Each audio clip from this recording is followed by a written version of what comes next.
السلام علیکم ورحمۃ اللہ وبرکاتہ۔ ہم آپ کی خدمت میں حاضر ہیں نئی کلاس کے ساتھ۔ امید ہے اللہ تعالیٰ کے فضل و کرم کے ساتھ آپ خیریت کے ساتھ ہوں گے۔ تو چلتے ہیں آج کے سبق کی طرف۔ اس وقت ہم سورہ طلاق پہ ہیں اور آیت نمبر 6 ہم نے کل پڑھ لی تھی۔ آج ہم نے آیت نمبر 7 پڑھنی ہے اور انشاءاللہ 8 بھی آرام سے پڑھ لیں گے۔ تو چلتے ہیں آج کے سبق کی طرف۔ سب سے پہلے تلاوت اور پھر اس کے بعد سبق سیکھیں گے۔ اعوذ باللہ من الشیطان الرجیم، بسم اللہ الرحمن الرحیم۔ لینفق ذو سعۃ من سعتہ ومن قدر عليه رزقه فلينفق مما آتاه الله لا يكلف الله نفسا إلا ما آتاها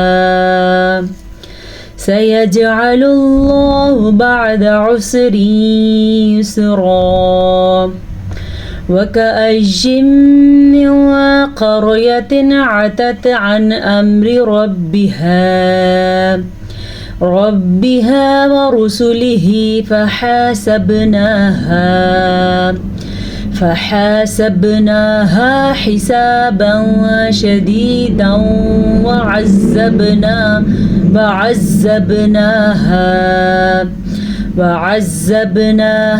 عذابا نكرا صدق الله مولانا العظيم۔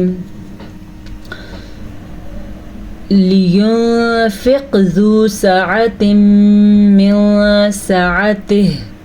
لینفق، لام کو لمبا نہیں کرنا کیونکہ لام کے نیچے زیر ہے۔ اگر ہم اس کو لمبا کریں گے تو لام کے نیچے کھڑی زیر بن جائے گی، جو کہ سراسر غلط ہے۔ اور قاف کے اوپر قلقلہ کرنا ہے کیونکہ قاف حروف قلقلہ میں سے ہے۔ حروف قلقلہ 5 ہیں، قاف، طا، با، جیم، دال، یہ 5 حروف قلقلہ ہیں۔ جب بھی ان کے اوپر ساکن آ جائے تو یہاں پہ جھٹکے کی کیفیت پیدا ہوتی ہے، جیسے کہ اس کو ہم پڑھیں گے فَلْيُنْفِقْ، فق اسی کو جھٹکا کہتے ہیں اور جھٹکے کا مطلب ہے قلقلہ۔ اور یہ آپ نے دھیان میں رکھنا ہے کہ ساکن قاف پہ ہوگا، طا، با، جیم، دال، یہ 5 حروف ہیں، ان کا مجموعہ ہے قطب جدن۔ مما، میم کے اوپر جب شد آ جائے تو اس شد پہ غنہ ہو جاتا ہے۔ ایسا تب ہوتا ہے جب میم کے اوپر شد آ جائے یا جب نون کے اوپر شد آ جائے۔ یہ 2 ایسے حروف ہیں کہ جب بھی ان کے اوپر شد آ جائے تو وہاں پہ غنے کی کیفیت پیدا ہوتی ہے۔ تو وہاں پہ غنہ یہاں پہ کیسے ہوگا؟ مما، اس طریقے سے یہاں پہ غنہ ہوگا۔ مد کا تو آپ نے دھیان رکھنا ہے۔ مجھے امید ہے اب تو آپ کو سمجھ آ گئی ہوگی کہ جب کبھی قرآن مجید میں اس طرح کی مد آ جائے تو اس کی مقدار 3 حرکات عربیہ ہے، جبکہ دوسری مد آ جائے جو تھوڑی سی ترچھی ہوتی ہے، ایسے ہو کے ایسے ہوتی ہے، اس مد کی مقدار 5 حرکات عربیہ ہیں۔ ایک مد کو 2 سیکنڈ تک لمبا کرنا ہے اور دوسری مد کو 4 سیکنڈ تک لمبا کرنا ہے۔ لا یکلف اللہ، اچھا جی، لا یہ الف مدہ کے ساتھ ہے، اس کو آپ چھوٹا نہیں کر سکتے۔ اگر آپ اس کو لا یکلف اللہ تو اور مطلب ہوگا، اگر آپ اس کو پڑھیں گے لا یکلف اللہ جیسا کہ لکھا ہوا ہے تو اس کا اور مطلب ہوگا۔ لفظ اللہ کو ہم نے پر پڑھنا ہے کیونکہ لفظ اللہ سے پہلے پیش ہے۔ ہاں ایک چیز اور بھی ہے یہاں پہ کہ یہ باریک کاف ہے، اسے آپ نے موٹا قاف نہیں پڑھنا، اس کو آپ نے باریک کاف ہی پڑھنا ہے۔ نفسا الا ما آتاها، نفسن الا، تنوین کے بعد حروف حلقی میں سے الف آیا ہوا ہے تو یہاں پہ اظہار کا قاعدہ ہوگا۔ اگر آپ کو اظہار کے قاعدے پر ڈیٹیل ویڈیو چاہیے تو وہ میرے پاس موجود ہے، اور اگر آپ کو اسی کلاس میں چاہیے تو یاد رکھیں حروف حلقی 6 ہے، حمزہ، ہا، عین، حا، غین، خا۔ جب نون ساکن یا تنوین یعنی کہ 2 زبر 2 زیر 2 پیش کو تنوین کہتے ہیں، اس کے بعد حروف حلقی میں سے الف آیا ہوا ہے تو ہم یہاں پہ اس کو ظاہر کر کے پڑھیں گے، الا ما آتاها، الا یہاں بھی الف مدہ ہے، ما